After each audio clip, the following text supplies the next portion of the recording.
So what about this time machine? What do you mean? How does it work? You good to go? Yeah. Hang on. Okay. Hi, Richard. I'm just here with Cogonada from Sight and Sound. Oh, great. I'm recording the phone conversation. I just want to make sure you know that. You're cool with that? Yeah. Okay. All is now being recorded. It's the big element, isn't it, of our medium? Kind of the manipulation of time, the perception of time, the control of time. Kind of the building blocks of cinema. Time is a really powerful factor, but it is in all of our lives. You know, you look at a picture of yourself when you were 10 years old and stare at that for a second and look at yourself in the mirror. That's a powerful connection, you to that person, and we all have that. Antoine Douanel. I think it's more perception. You know, it's like how your brain perceives and unfolds through a day, or just the perception of an event. It's so human, whether you're in a waking or a dream state. I always have this strange feeling that I'm this very old woman laying down about to die. I just traveled all the way from the future. I was just with your 82-year-old self. You know that my life is just memories or something. Like I'm looking back on my life. Like my waking life is her memories. But you're not real anyway, right? You're just characters in that old lady's dream. She's on a deathbed fantasizing about her youth. Livet. Ja. Livet en lang kæde af drømme, der glider over i hinanden. Cinema had existed for hundreds of thousands of years already, you know, in the dream state. And people knew immediately how to watch films because they had been doing it every night forever. Technological advances met consciousness in a new art form.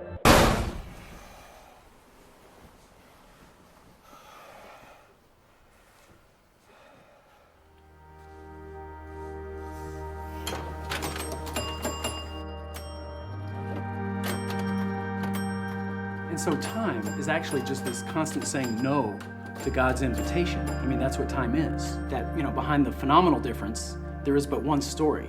And that's the story of moving from the no to the yes. All of life is like, no thank you, no thank you, no thank you. And then ultimately it's, yes, I give in. Yes, I accept. Yes, I embrace. I mean, that's the journey. And I feel like film can let us see that, you know, can frame it so that we see like, this moment, you know, holy. And it's like holy, holy, holy, moment by moment. But like, who can live that way, you know? All he could think about was that he was looking at something that was gonna die someday. He just couldn't get it out of his head. And I think that's so true. Now, everything is so finite. I mean, but don't you think that's what makes our time and specific moments so important? I mean, this is it. This is actually happening. What do you think is interesting? What do you think is funny? What do you think is important? You know, every day is our last. Like, is this really my life? Like, is it happening right now? Jesse and Selena are constructs. They're not Ethan and Julie, and they're not me. They're these written parallel worlds saying something about different phases of life or the times we're living in or just what it's like to be a person. How you physically change, how you mentally change, you know, how you're still the same person but kind of not. Can you believe it was 9 years ago that we were walking around Vienna? 9 years? No, that's impossible. No, it was. I know. It feels like 2 months ago to me, but it was summer '94. Do I look any different?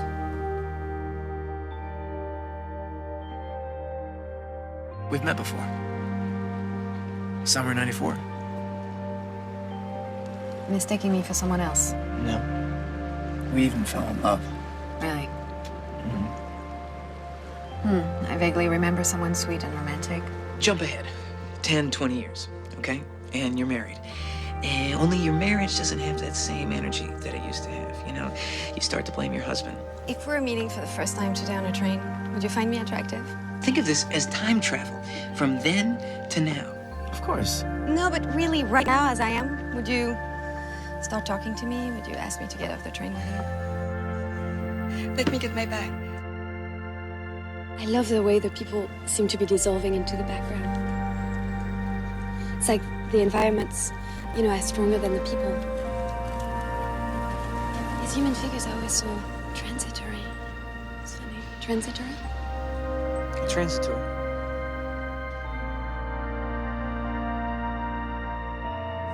Sunrise, sunset, or anything so ephemeral.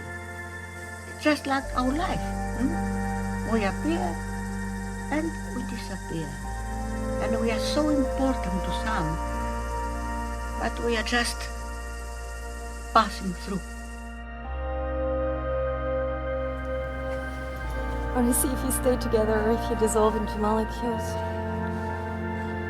How am I doing?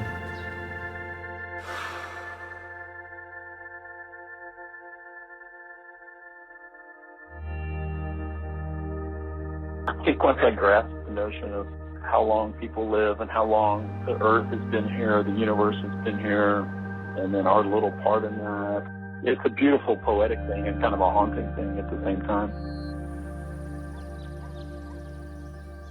I have this recording of Dylan Thomas reading a W.H. Auden poem. He's got a great voice.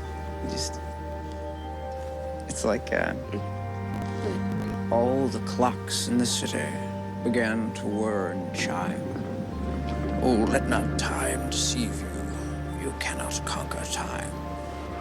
In headaches and in worry, vaguely life leaks away. And time will have his fancy, tomorrow or today. Something like that. It's good.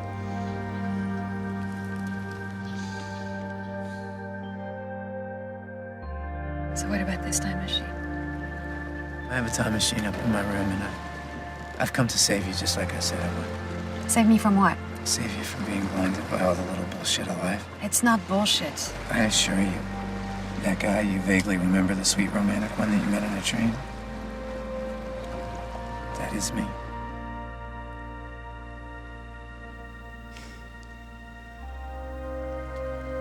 You know that my life is just memories or something.